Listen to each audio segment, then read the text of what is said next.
Welcome to the Squad Show. I'm Sam Ekstrom. The Vikings did nothing on deadline day. What is this, the Polads?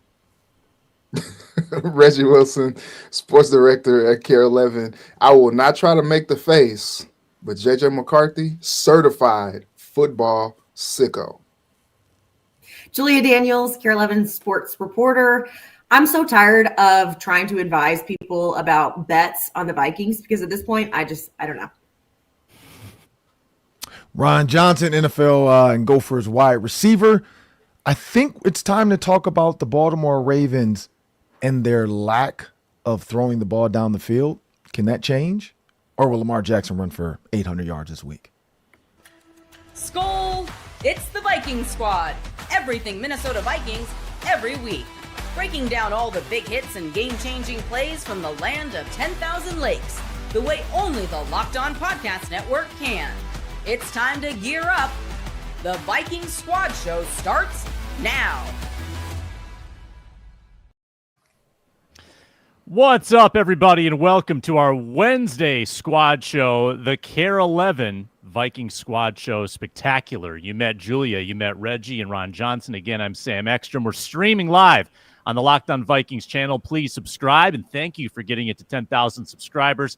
Find us on audio on the Locked On Vikings podcast feed. Wherever you get your podcasts, we're free, we're available. We're part of the Locked On Podcast Network, your team every day. Before this show's over, we hear from Reggie Wilson on the reaction in the locker room from Detroit. We talk about J.J. McCarthy's performance. We also look ahead to Baltimore, and we discuss the Vikings' lack of activity on trade deadline day. It's all coming up on the Vikings Squad Show, which is brought to you by FanDuel.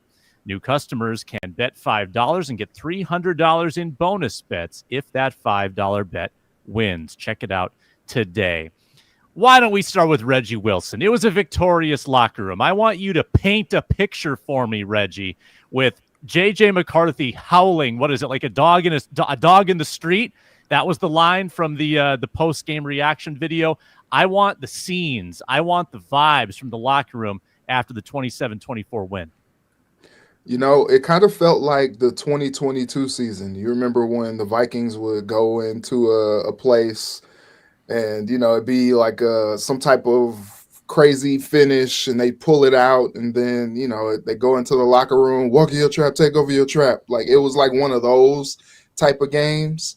And what was interesting was like, the music was bumping and the players were just like feeling good. But then we started to talk to some of the players and we got Justin Jefferson first. He came outside of the locker room to talk to the media. And he just immediately brought up the team meeting from the night before. So, of course, all of us being there, we're just like, tell us more, Justin. Tell us more. And he started talking about how Kevin O'Connell gave it over to the captains and let them speak and fire the team up. And they just kind of had a mindset of like, we are not losing this game. So in the locker room, you just kind of felt a team that just had that confidence. Like, yeah, we said it. And we did it.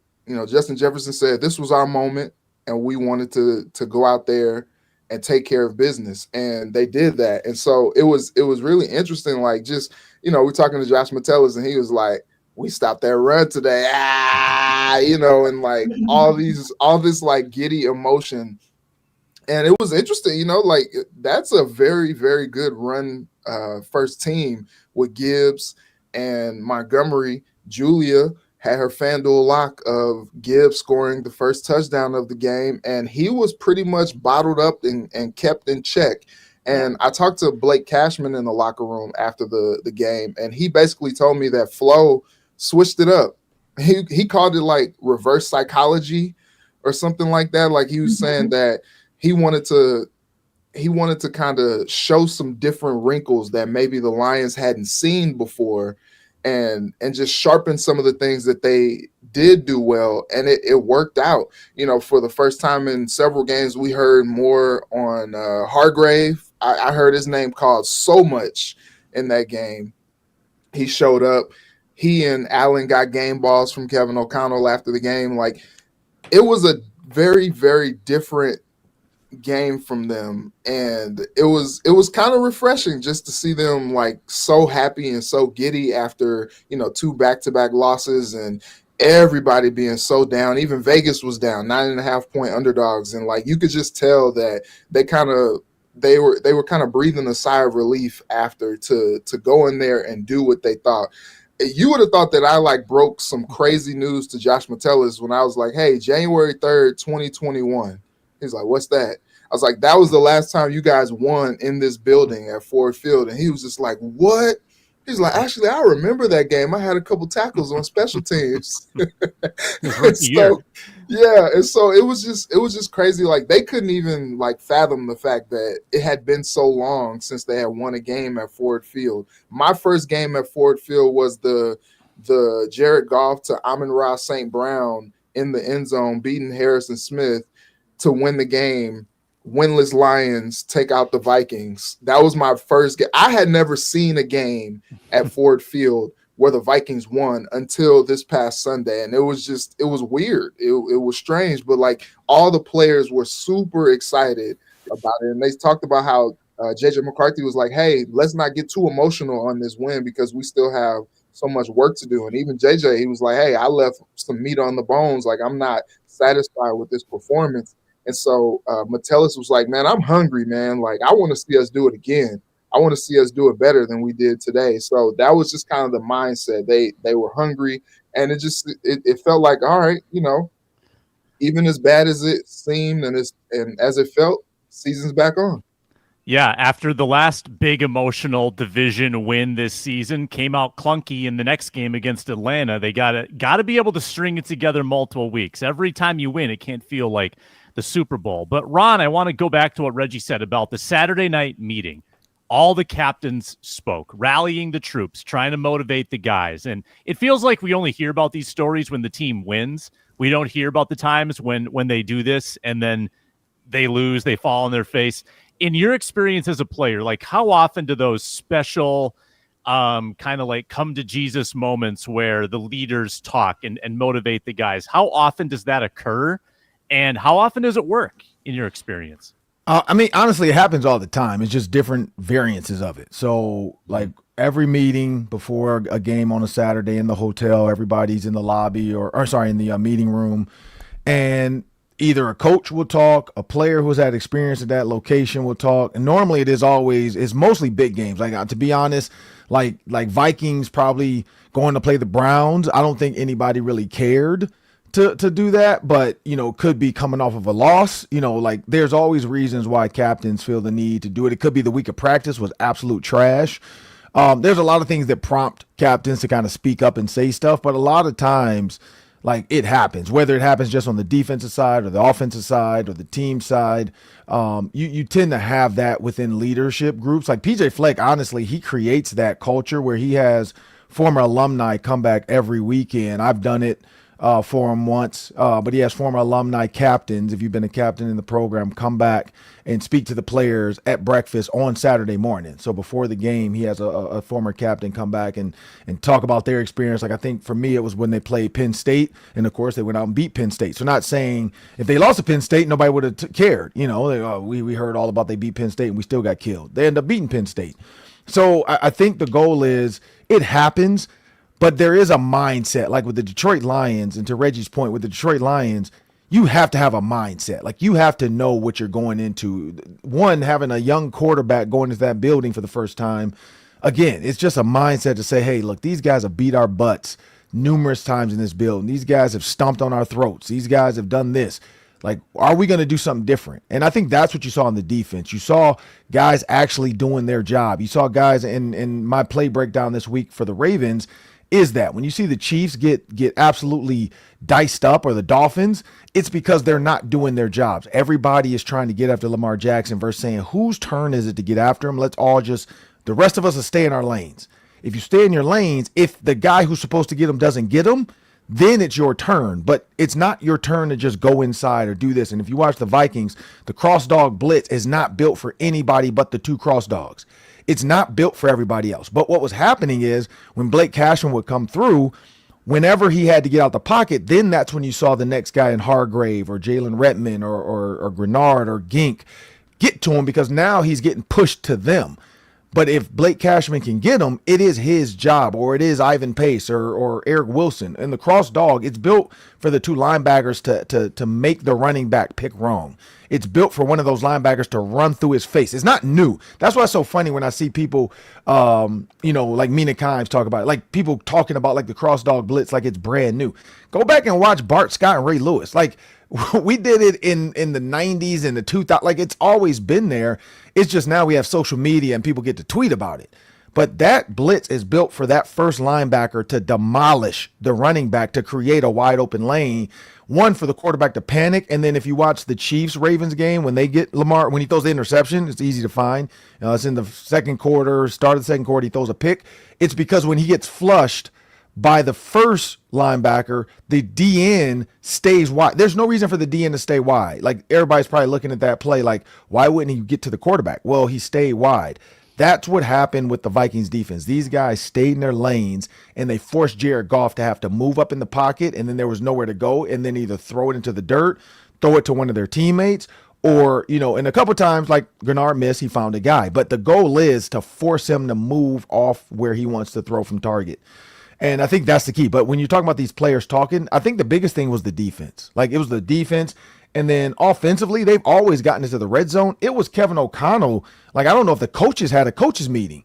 Kevin O'Connell was dialed in the red zone. He didn't waste time with double moves. He just said, look, my guy is better than your guy. Let's throw the ball quick.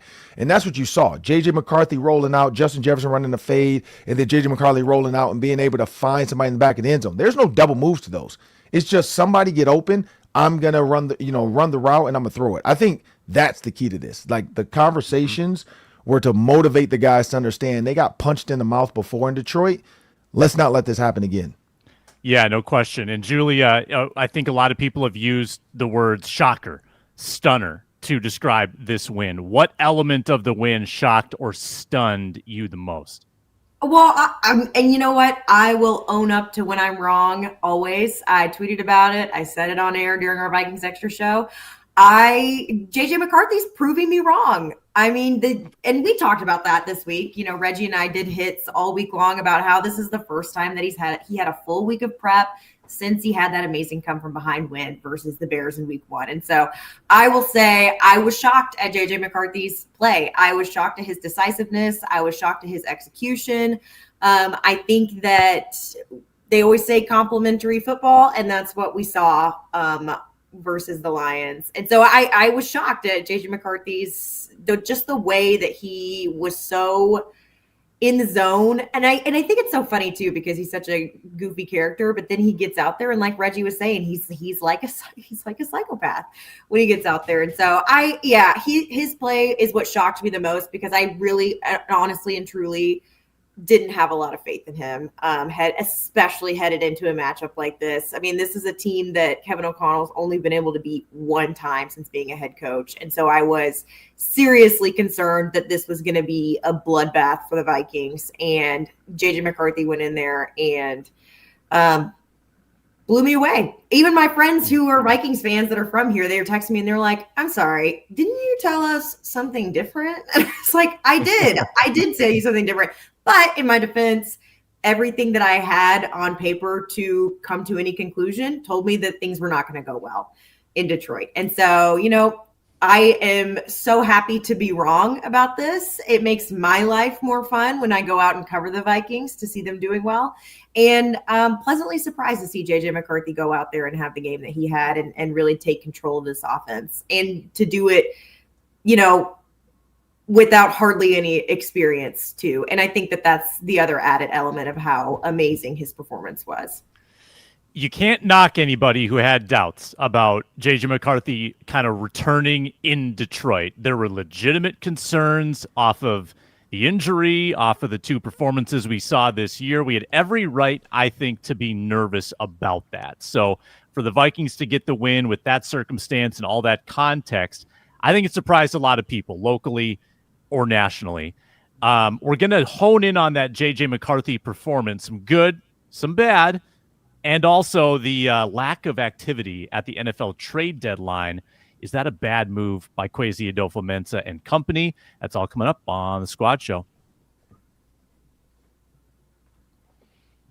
We're brought to you today by FanDuel. The NFL is here and the NBA is back, and there's no better place to get in the action than FanDuel, the official sports betting partner of the NBA. If you missed the start of the game, and that can happen sometimes, like I put the kids to bed and it's 8 o'clock and the game's already happening, well, could check out the live bets, the live lines, and there's comebacks that are happening all the time in the NBA. If you want to take that live underdog, try to get a juicy price on it, like a plus 1,500, you can do that. You can also stack up the bets with the same game live parlay for a shot at a really big payout if your team makes that late push. That's a lot of fun.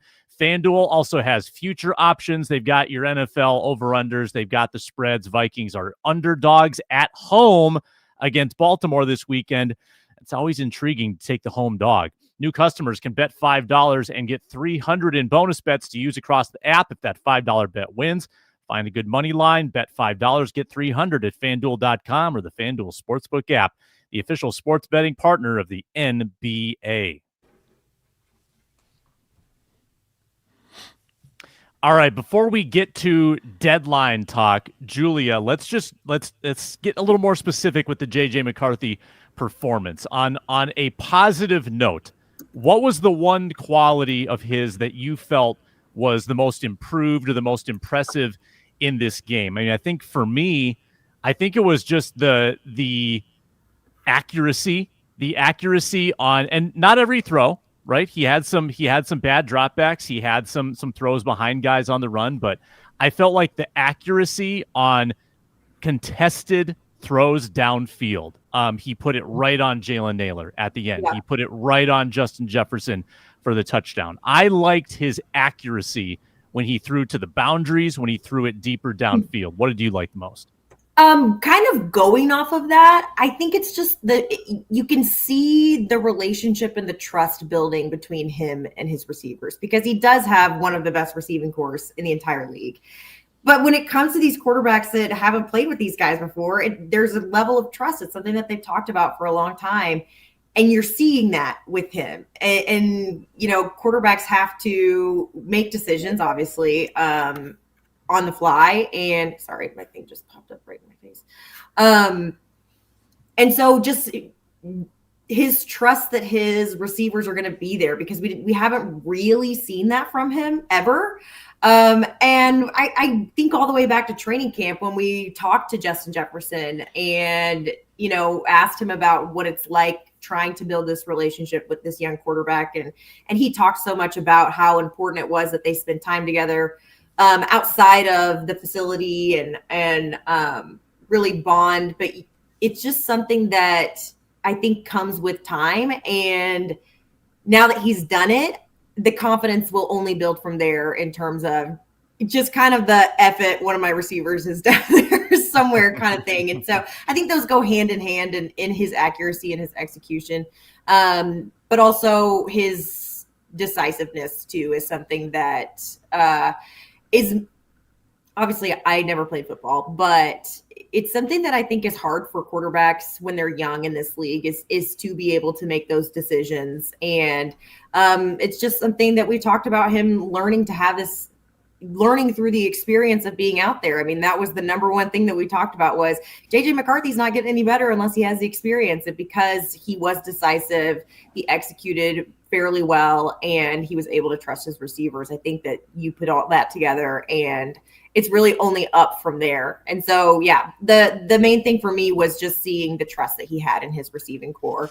And rightfully so. I mean, you see these guys all the time, but it's a different thing to go out there and do it and then build from there.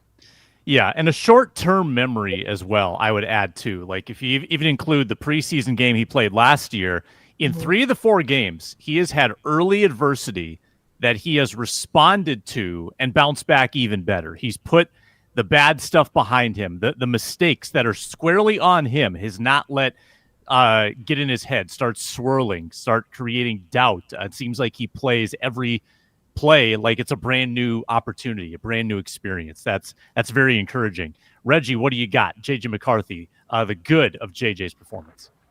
Yeah, I definitely think it's just him going out there and just being a football player, like it was so funny. My our photographer JT, he was just like, he looked like an NFL quarterback. Like that's as simple as that. And we talked to Justin Jefferson after the game, and he was just like, yeah, I just told him before the game, like, just go out there and play your ball, bro. All of us are behind you. We got your back. Like, just go out there and let it loose. And you saw that very first throw, a beauty to Addison. He dropped it. Usually Addison is good for those, but that would have been a spectacular touchdown. The ball to Justin Jefferson, just bam, put it right on him. And he didn't necessarily have much separation from Meek Robertson, but he was able to pluck it, and McCarthy put it in a place where Justin Jefferson was able to grab it for that touchdown. And so I think it was just, the play calling supported the urgency that the moment felt like. And I think JJ McCarthy, so many people talk about he's a gamer, he rose to the occasion. And you just saw play after play from him that was him just trying to keep pressure applied. And yeah, he missed some throws. I think we're going to talk a little bit about some of the things that he can improve upon. But to me, nothing is better. Nothing is better. The Lions the momentum was crazy in that fourth quarter on that last Vikings drive. It seemed like it was going to be a drive where they ran the ball twice, got stopped, tried to throw it, incomplete pass. It was going to stop the clock. They were going to have one timeout left still, Detroit, and they're going to get the ball back and drive it down the field and break the Vikings' hearts again. Like that felt like the moment that it was going to happen. And man, this dude just stood tall, like in that shotgun, dropped back and just threw a beauty of a pass. Like when the game needed his best, he brought it. That pass was as good as you can see. And great catch by Naylor as well. Just put the game away. I think that, to me, I think I audibly gasped in the press box when that play happened. It was just like, oh, wow, so he's just going to call a game like that? It was a fantastic throw, and I think he had some great throws in that game. That was the best throw considering the circumstance and the moment, and he delivered and sealed the game for them. It's cold-blooded. Ron, what do you got on JJ? Yeah, I mean, the biggest thing, and I think everybody said it, but, for me, it was throwing the ball on time. Now, some of the throws, I mean, I liked it, but here's the thing I don't like. Some of the throws that he should have made. The Tom Brady, and for people that don't understand, Tom Brady was over-explaining JJ's ball, nose being up. He kept saying he has to get his hand over the ball. You can't get your hand over the ball. But you're supposed to have your arm and your hand up with the ball. So what he was doing was throwing more like here versus here. And so that's what he's saying is if you throw it more like that, it'll drop down over the guy. And that comes with game speed, game time, reps. And I think Julia said he hasn't had time with these guys. Like you don't just go out there and start making throws if you don't know anybody, how fast they're going to go. Peyton Manning, when I got to the Colts as a coach in 2008, Peyton Manning, I don't even know what year that was. I have to go back, 98. So 10 years, and he was still asking me, hey, can you ask Pierre Garçon to show up at 5:45 to 6 a.m. because I want to get 30 minutes with him before we lift. Hey, can you get Reggie Wayne in here? Can you get Marvin Harrison on this day? Can you get Dallas Clark on this day? Can you, like, he was basically meeting with 2 to 3 receivers and running backs every other day, basically just to learn them, just to say, hey, and this was year 10, but Pierre was a rookie. Anthony Gonzalez was young. Like, Peyton never took it for granted. Now, did he ask for Reggie and Marvin a lot? No, because he knew them. But these other guys, he's like, man, look, I don't know. Like, Pierre's going to be one of my guys. I don't know this guy like this. Can he show up? And I actually found a DVD, which is funny. For kids, you watch, and DVDs are a thing we used to watch videos on. But I found a DVD of me and Pierre and I think Reggie, I forgot who else is in it, but I'm just out there talking them through routes, and I'm teaching them like this is what the DB sees. And then you see Peyton in the back watching. Like that's how dedicated he was to learning these guys. So for JJ McCarthy, for what Tom Brady's asking him to do, he hasn't even had the time to do that with them because he's been ankle injury, then he was knee injury. Like you can't just watch guys run without throwing to them and then understanding your arm speed, their timing. You know, it becomes it takes time. And so what I liked the most though was like when he would miss, and I hate to use a PJ Fleckism, what is your response? Like his response was like, okay, I'm ready for the next throw. Like the Jalen Naylor throw at the end of the game could have easily been too fast of a fastball, or could have easily been high, like Tom Brady kept saying, because he's not putting his hand over the ball and he's kind of throwing it and putting it up like Phillip Rivers. No, he made the throw at the end, which means he responded from all the negativity that people and the analysts and everybody was saying, and tweeters were tweeting about him. Like, oh, you gotta throw it in front of Jalen Naylor. That's not an interception if you throw it in front. You're right. What did he do? He said, you know what, let me throw this back shoulder throw so the DB has no chance. Let me end this game. That's what I liked. I liked the fact that he was able to bounce back, because a lot of quarterbacks, Tua Tagovailoa, it's tough for them to bounce back sometimes. Like they throw one pick and then they're like, oh, you know what, that was fun. Let me throw another one. Oh, wait, that was even more fun. Let me see if I can throw this with my eyes closed. I can. It's another interception. Like, some quarterbacks never bounce back, and that's why you see guys like Justin Fields having to find new teams. Like, that's why you saw Jared Goff having to go to Detroit. Jared Goff wasn't bad.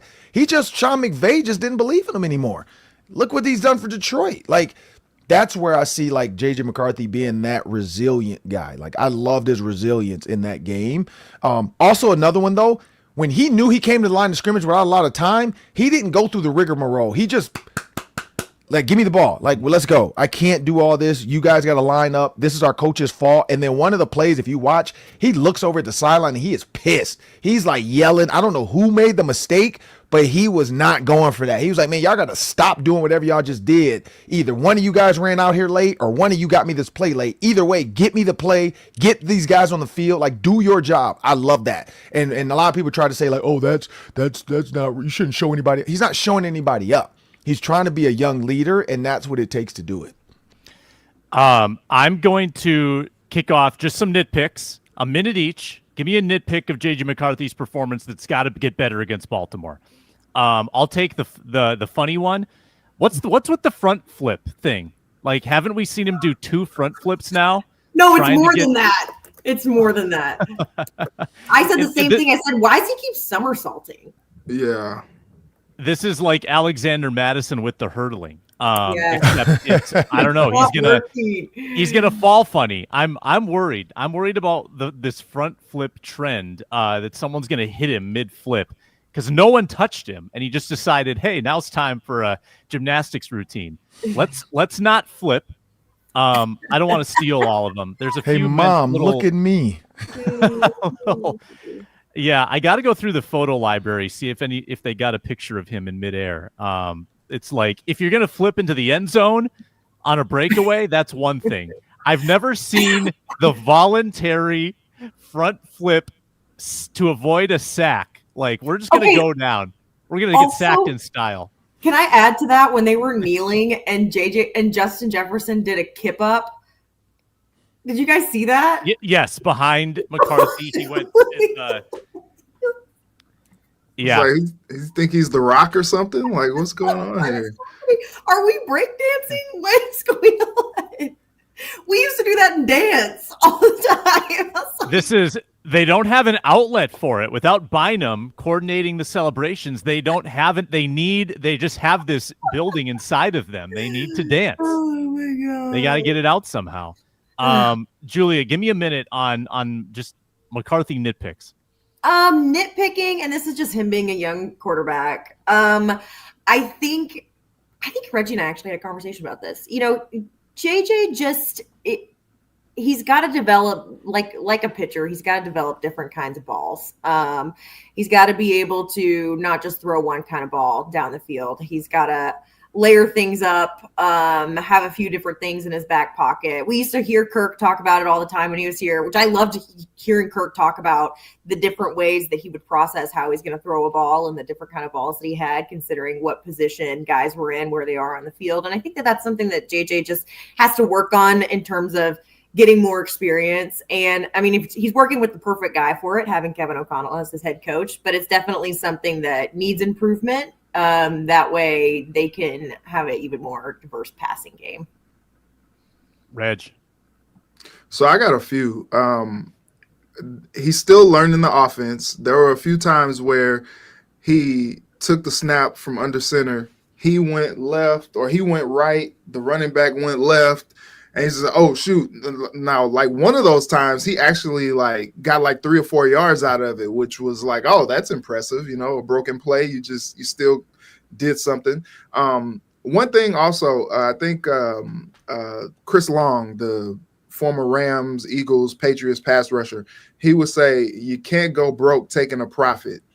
I would like to see McCarthy not try to hit the home run or not try to, you know, do too much all the time. Like there were a couple times where, you know, I was like, JJ, just run. Why are you trying to throw it downfield? Like there's green grass in front of you, run. Or the one time where Kevin O'Connell kind of got him out and he had Justin Jefferson like right there in the flat and he was rolling out. And instead of just like tossing it to Jefferson, he runs and doesn't get any positive yards, and you just never know what Justin Jefferson can do as far as yak goes when he gets the ball in his hands. And then also just timing, still just timing. That pass to Jalen Naylor that ended up being a questionable interception, he was a little bit behind. I think, you know, just more time on task, just him getting more reps, you know, he'll be able to do that. Also, I just want to see him throw for more than like 200 yards or something like that, because like back-to-back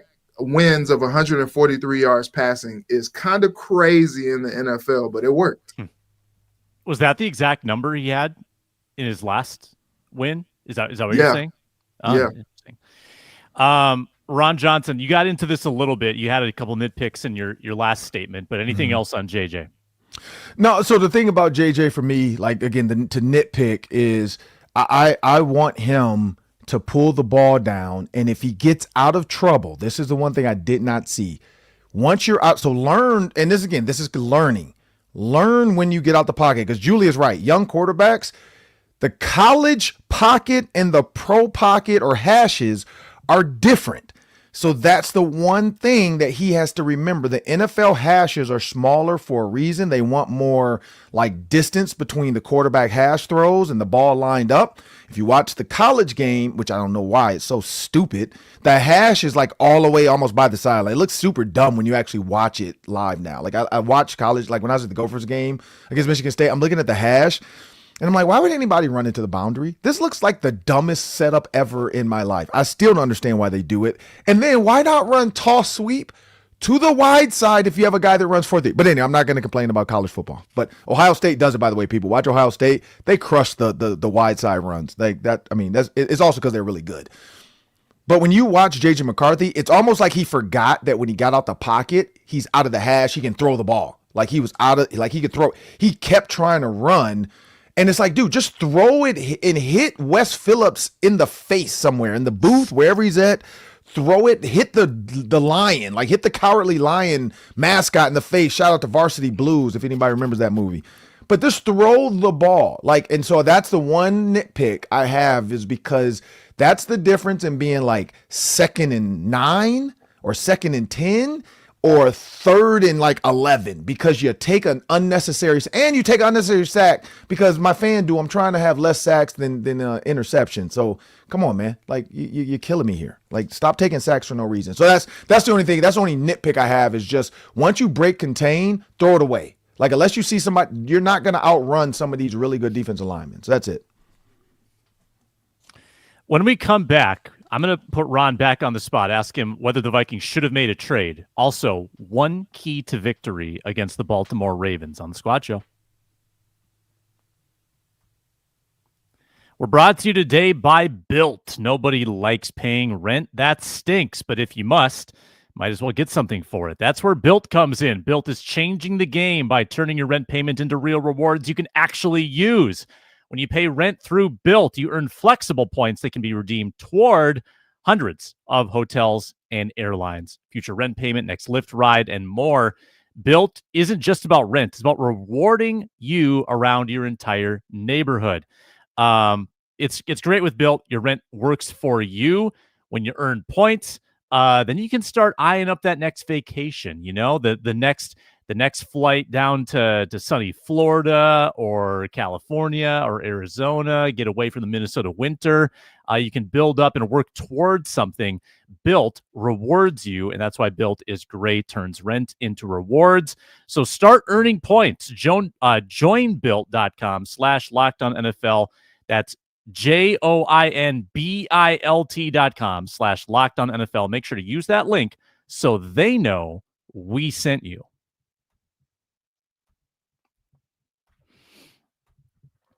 And make sure to check out Locked On Vikings with Luke Braun, your daily dose of Minnesota Vikings talk right here on the Locked On Vikings feed, both YouTube and audio. Thanks to our everydayers as well for tuning in all week long. We'll do this again tomorrow with Luke Braun, Luke Inman, and Arif Hassan joining as well. All right, Ron Johnson. Vikings did not make a deal on deadline day. Other teams did. There were some splashes. Julia's going to weigh in on the Dallas Cowboys here in a second. But there were a lot of edge rushers dealt. We had a lot of receivers dealt. I'm not sure that those were necessarily needs for the Vikings. Ron, you and I talked about maybe a center, maybe a cornerback. Vikings did not make any of those moves. So did they do the right thing to stand pat, hold on to their draft assets? Well, it sounds like they were trying to get Breece Hall, but I think a 3rd-round pick was a lot to ask for Breece Hall at this stage. Seeing how the Jets were in a fire sale. My guy Sauce Gardner, shout out to Martin Luther King High School in Detroit, Michigan. He's going to the Colts, so he's going to get a chance to finally win. So happy for him. Quinnen Williams going over to the Cowboys. I'll let Julia talk about that, but. For the Minnesota Vikings, I think it had to be the right, because Kwesi treats 3rd-round picks like gold. I don't think he just wanted to give it up for, because people are saying an injury-laden Aaron Jones, could Breece Hall come in and be the 3rd running back? And I guess that means Ty Chandler is all but, because he's done, right? Or is he hurt? Or I keep forgetting what happened to him. Knee issue, pretty serious knee issue. I don't know if he's done for the year, but he's out for a long time. But I just feel like if they were to trade for Breece Hall, that would be Ty Chandler, you're done. I think they would just kind of move on, maybe do an injury settlement and let him rehab and go to another team. But yeah, there was a lot of Rashid Shaheed, to the Seahawks, again, giving Sam Darnold more weapons. It looked like everybody that already was kind of weaponried up, if that's a word, added more weapons to their arsenal, except for the Minnesota Vikings. I think if the Vikings lost to the Lions, I think they would have been a little bit more of buyers in this market. I think the win, which is a recency bias problem that we tend to have here in Minnesota, they didn't think they needed to do anything drastic. I think they still should have went for a running back. When you think about Aaron Jones and his collarbone or whatever, his shoulder or, whatever, clavicle, whatever it is, or AC joint sprain. Yeah. But the center guard, I don't think anybody's willing to trade their star guard center. That's the biggest problem with offensive line in the NFL. So I'm not mad at it, because I'm guessing if you wanted to get a Quentin Nelson, not say he's even out there, because the Colts are they're winning, but you would have to give up a lot. And I don't even know if the Vikings have a lot right now to even give up. And that's the problem. The Jets got 3 or 2 1st-round picks for Sauce. That's the Vikings don't have that type of draft capital. Yeah, and Julia, the Cowboys gave up 1st and a 2nd for Quinnen Williams. So the Jets are going to be rich in the draft. Don't know what the Cowboys took a different tact than the Minnesota Vikings. Let's just put it that way. The Cowboys are in a worse position. They are 3-5-1, and they are putting all their chips in the middle. The Vikings took a little more modest approach. And I feel like if the Vikings had made a Cowboys-like move, I don't know, maybe for Sauce, people would say, oh, yeah, go get a player like Sauce Gardner for 2 first-round picks. Maybe that's forgivable. I don't think people in Dallas are loving that level of aggressiveness. So in some sense, you can be grateful that Kwesi wasn't a Jerry Jones level of insane. Yeah. I'm not super mad about it, though, to be honest with you. I mean, you guys know I'm a Roll Tide girl at heart. I love Quinnen Williams. And I think, Dak made a really good point talking about, when they picked up Amari Cooper in week 8 and they turned their season around. Not that, Cowboys have been disappointing for a lot of years now, but I'm not super mad about the Quinnen Williams thing. I think, but as for the Vikings, I do understand, because Kwesi talked about it, about not making moves. I do understand his perspective. And I think you're right in saying, Vikings fans aren't too upset that they didn't do something splashy, because he talked about how like guys are finally getting healthy, and you come off of a win like you have over the Lions, then you've got hope. I don't know if maybe it's just the false hope that Vikings fans get all the time, but I do understand his perspective of like, this is what we've been working towards. Guys are finally getting healthier. This is the team that we were expecting to have. Maybe we're gelling at the right time and we can figure out the rest of the season. And so he hasn't given up on the roster that he already built. And so I'm interested to see how it pans out, because again, like we talked about earlier in the show, consistency has not been their strong suit. And so I'm interested to see how the next few games play out for them. And that'll really tell us about whether it was a good decision or not to have not made any moves. But I do understand Kwesi's point and say, like, they've dealt with more injuries this season than they have in the past 3 years, early on in the season. And so they've definitely dealt with some adversity. And so having a lot of your starters coming back and play well, I do understand his perspective of not wanting to go do anything super crazy. Reggie, these are the trades that bother me, that I know the Vikings could have afforded easily, and nobody would have been mad. So I'm of the belief that they needed a warm body at corner. Right now, you're down to Fabian Moreau. You're calling up Fabian Moreau to be your CB3. What if you lose Byron Murphy? What if you lose Isaiah Rodgers? Then you're playing Nudie McGlothern. I mean, he's your CB2, CB3. Like your depth is so thin. I know Julia would like getting Nudie in there more, but Roger McCreary is traded for a conditional 5th round pick. Jair Alexander, who's basically playing for free, a 6th, 7th pick swap. And then you also had a cornerback swap, Greg Newsome and Tyson Campbell, between the Browns and the Jaguars. Like, if those players were attainable, and there's probably red flags with all of them, right? Like Jair Alexander has been a little bit washed now with injuries, and he's had his struggles. I get it. Like, they're not perfect prospects, but just having depth in the room for a small price, that's the kind of move I would have made. And it's a little bit nerve-wracking to me that you have 9 games left and are this thin at cornerback still. Yeah, and I understand that. They probably could have made a deal. I don't know if they are in or not on Asante Samuel Jr. He's gotten cleared, and he's ready to play again. That could be an option.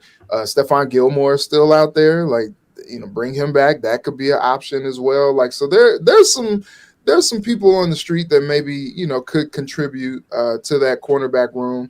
And I think, that's probably what they were thinking. Like, if a move made sense, then maybe they do it. But I think it's kind of been the character of this defense under Brian Flores, where they've just kind of been like skeletal, if you will. And he just finds a way to like make it work. He's just like, yeah, I got the guys I like, and we'll make it work. I'll dial up some exotic things to maybe try to take some of the pressure off the back end, by, putting some stunts together and, dialing up pressure so that maybe, it's not as much pressure on the cornerbacks being on an island, or, we'll play a little bit more zone. So, some of the guys are not, just stuck on an island too much. And I think, that was maybe some of the thinking there, or maybe, he just didn't get a deal that he really was in love with to pull the trigger on some of his draft capital. So I'm okay with that, considering their health is kind of coming back up to par. I think that was an interesting game in Detroit that, you had Darrisaw, you had Brian O'Neill, And they came out of the game okay. Brian O'Neill was like, yeah, talk to me tomorrow at 4:00. Like, I'll let you know how I feel. But he said at the time, like, he felt good. Darisaw, same thing. He's like, I'm feeling good. He got through the game. You know, they got Van Ginkel back. I know everybody was talking about that JJ McCarthy post on IG. Oh, I'm about to gink. That was hilarious. But, you know, Van Ginkel came back and was an immediate impact player. So I think, you know, to Julia's point, they've not been consistent, but I think their lack of consistency has been because of a lot of the injuries and a lot of shifting and, you know, things that they may not have anticipated before the season. You know, they haven't gotten a chance to gel with the guys that they anticipated having out there because they had to kind of plug and play with guys out of the lineup. And so I think, you know, getting guys back healthy, getting guys in there and being able to start to build on some good things that they were able to start in that Lions victory, I think was probably key for them. And just being able to stand pat at the deadline. Within the last 24 hours, I'm seeing reports that the Packers are working out Asante Samuel Jr. The Packers. Ooh. He's had chronic injury issues. That's why he wasn't signed in March. He was considered to be a prize free agent, and then it came and went, and nobody signed him because he's had, I think it's a neck issue. So that's a little bit concerning. Yeah. A surgery, neck back type situation, and now I guess he's good to go. We've got one key to victory to beat the Baltimore Ravens, and we'll make some quick FanDuel locks when we come back on the Squad Show.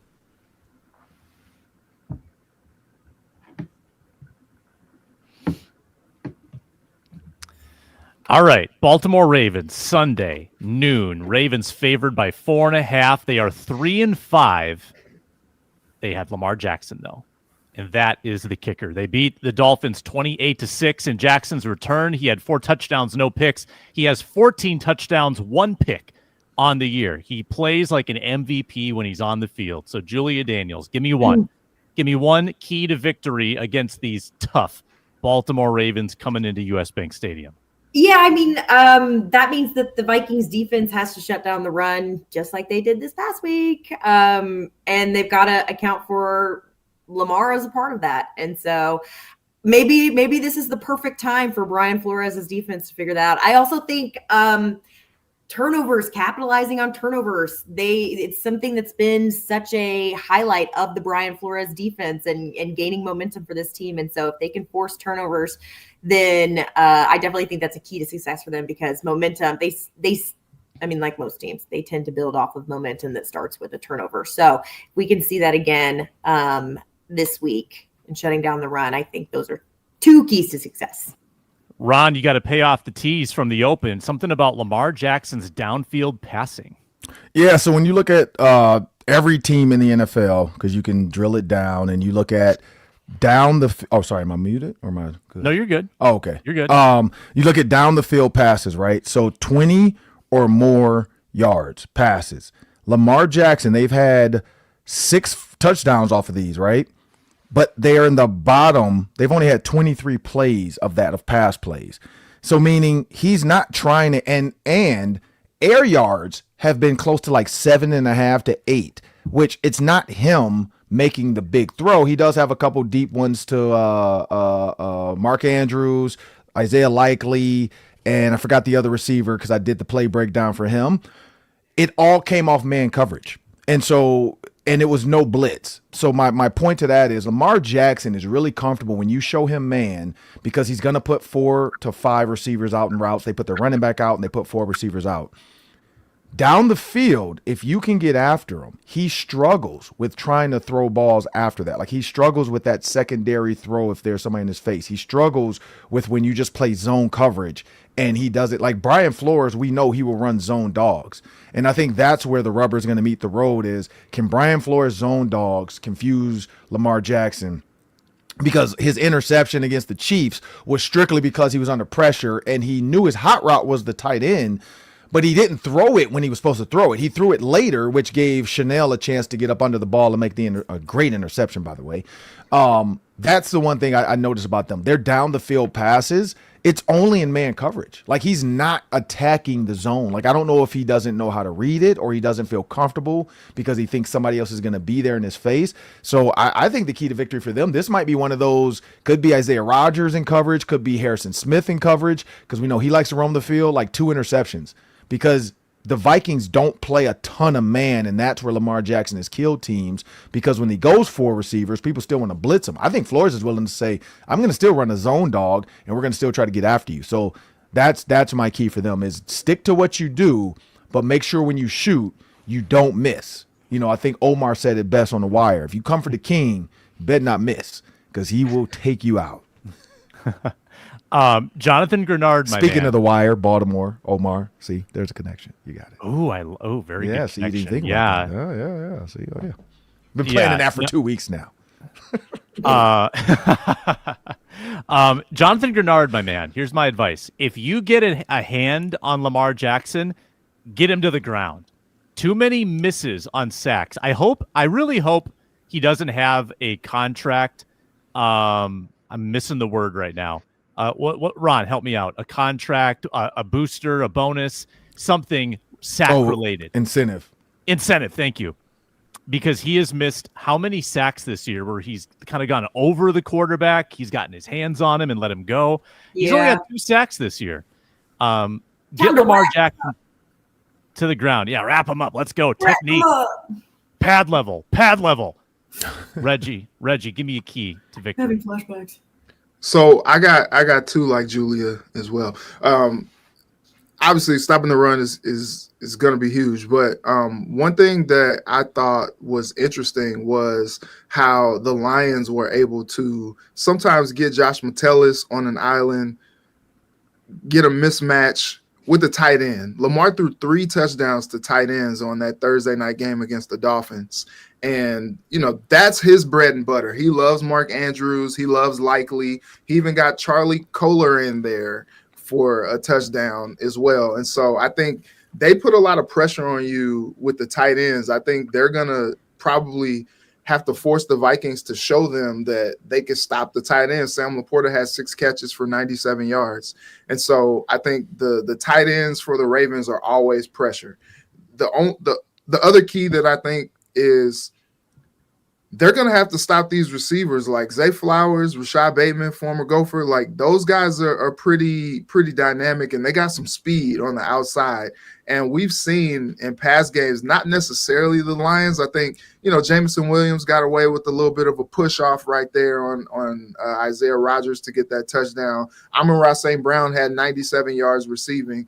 But when you isolate the receivers on these corners, like, these receivers are winning. And even Byron Murphy after the game, he's just like, man, I got to be better. Like, I got to be better against these receivers, because he's kind of getting out leveraged on some of these routes and they're winning against him. And so I think that's something that they're going to have to try to keep in check. If they put some pressure on these corners and put them on an island, they got to win sometimes.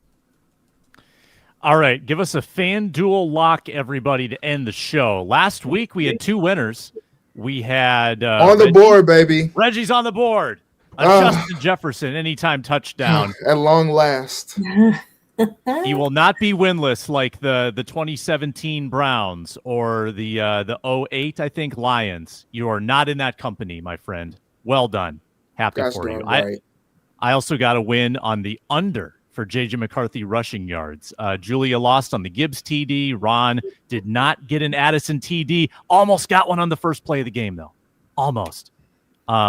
He dropped it. So going in, we don't have the props up yet, but that's all right. You can still take it blind if you want. I'm going to take Mark Andrews blind. I think that there's some vulnerability in this Vikings defense with the tight ends. We saw it with Laporta getting free up the middle. I think that the tight ends, like if the Vikings are in a zone and the tight end's kind of chipping and he, maybe he gets a little lost in the shuffle and then he leaks out into that zone, that feels to me like a very good outlet for Lamar Jackson in this game. So I'm going to say Mark Andrews has an overwhelming performance in the receiving game. Ron, what do you got? I'm going anytime touchdown scorer. Baltimore Ravens. I'm going Ravens on this one. Okay. I'm gonna just go with it. I'm gonna go. Shoot. Yeah, I'm gonna do it. Mark Andrews. Mark Andrews, anytime touchdown score. I feel like the tight end is. They use the tight end a lot when you look at because it could be him or Zay Flowers, but I'm gonna go with him. Watch Zay Flowers score, but I'm gonna go with him. Not going with your gopher guy, Rashad Bateman. Surprising. I know. I kind of wanted to go with Rashad Bateman in Minnesota. I feel like that would be a good time for him to roll the boat when he gets back here. But no, I'm gonna go with Mark Andrews. I'm going with because here's the thing: the first 2 weeks, Mark Andrews was non-existent. Since weeks 3 through 8, he is the most targeted receiver in the coming out coming out. So 1 to 25 yards coming out and going in 25 and in the red zone. He's been his most targeted receiver. But weeks 1 and 2, I don't think he knew he existed. I like my overbet even more after you said that. Julia, give me something. I'm going to go team to score first, the Vikings plus 112. Vikings score first at plus money. Reggie. Give me since I'm playing with house money, I guess. Give me Jordan Addison, anytime touchdown scorer. Addison with an anytime TD. You got it. That's locked He's in. gotta make up Playing for with it. house money. You have a 1-game winning streak. All those losses before, Reggie, it's water under the bridge. Just trying to go 1-0 each week. Sunk cost. That's right. And this is Ravens week. This is the Ravens Championship FanDuel Locks week for Reggie Wilson and company. Thank you all for watching, listening, commenting, and subscribing. We appreciate you who tune in to the Viking Squad Show. Check out Julia and Reggie on Care 11 and check out Ron on the Ron Johnson Show and all of his other endeavors. We will talk to you again tomorrow on the Squad Show with Arif, Luke, and Luke. Until then, see ya.